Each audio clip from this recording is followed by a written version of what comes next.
এমন কোনো পাথর থাকবে না যেটাকে আমরা ঘুরিয়ে দেখব না। থ্রি মাস্কেটিয়ার্সের যেটা কথা সেটা এখানে আছে। মানে ক্যান ইউ ইমাজিন 150 হেক্টর এই ধরনের একটা ফরেস্ট, যেখানে রিভার আছে, যেখানে গ্রাসল্যান্ড আছে। আমি বলছি যে ভবিষ্যতে ভারতবর্ষের অন্যতম বড় আকর্ষণ কেন্দ্রবিন্দু হবে। যেটা আমরা করব যে এই বিষয় নিয়ে যারা বিশেষজ্ঞ মানুষ আছেন তাদের পরামর্শ নেব। এনক্রোচমেন্ট থেকে যদি এই 150 হেক্টর জমিকে, উদ্যানকে রক্ষা করতে হয়, দায়িত্বে এসেছি, আমরা শেখার আগ্রহ নিয়ে এসেছি।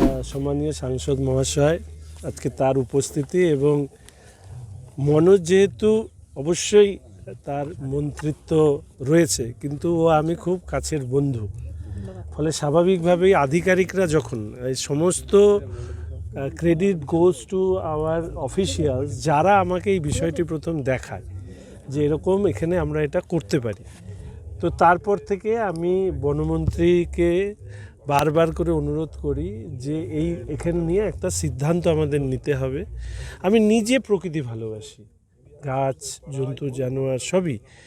এই যে এত বড় অংশ, আর আমাদের মানব সভ্যতার একটা দুর্ভাগ্য জিনিস হচ্ছে আমরা প্রকৃতিকে গ্রাস করে নিতে চাই।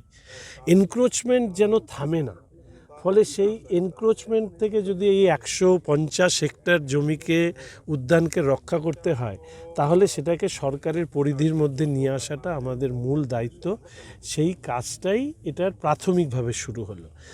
দেখুন, আমি বিশেষজ্ঞ নই, মনোজ, আমরা সবাই দায়িত্বে এসেছি, আমরা শেখার আগ্রহ নিয়ে এসেছি।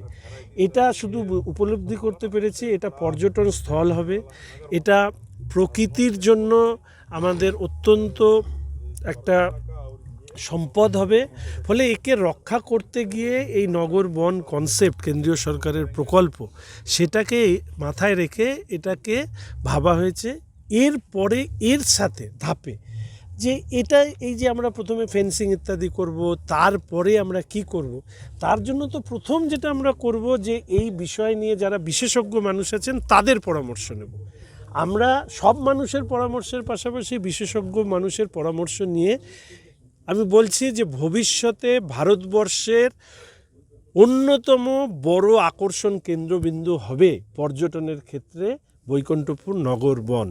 আমি এটা আজকে আপনাদেরকে লিখে দিচ্ছি। যেদিন আমরা বলেছিলাম, দপ্তরের দায়িত্ব নিয়েছিলাম, যে এমন কোনো পাথর থাকবে না যেটাকে আমরা ঘুরিয়ে দেখব না।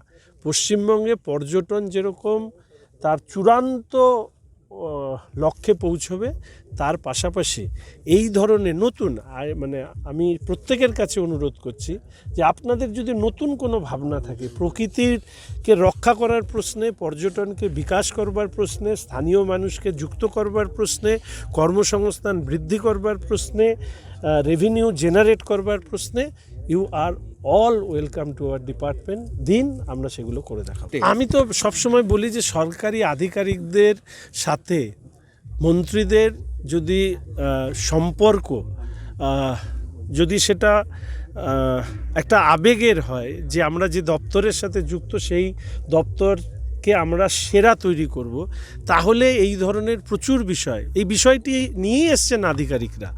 এই বিষয়টি তো আমার কাছে ছিল না, আমি তো জানতাম না। আমাকে বলার পরে আমি মাননীয় বনমন্ত্রীর কাছে বন্ধু হিসাবে, যেহেতু একটা অধিকার থাকে, ওকে আমি বলি এই বিষয়টাকে আমাদের যে করে হোক এক্সিকিউট করতে হবে। মানে ক্যান ইউ ইমাজিন 150 হেক্টর এই ধরনের একটা ফরেস্ট, যেখানে রিভার আছে, যেখানে গ্রাসল্যান্ড আছে, যেখানে ফরেস্ট আছে, এই কম্বিনেশন অফ থ্রি মাস্কেটিয়ার্সের যেটা কথা সেটা এখানে আছে। এটাকেও যদি আমি মানুষের সামনে তুলে না ধরতে পারি, তাহলে আর কি তুলে ধরলাম? তাহলে যে কাজে এসছি আগামী 5 বছর সে কাজ অত্যন্ত সম্মানের সাথে এবং দক্ষতার সাথে করে দেখাবো। তার জন্য আধিকারিক, এলাকার মানুষ সবার সহযোগিতা। বাংলা হান্টের আরও খবর দেখতে নজর রাখুন। বাংলা খবর মানেই বাংলা হান্ট।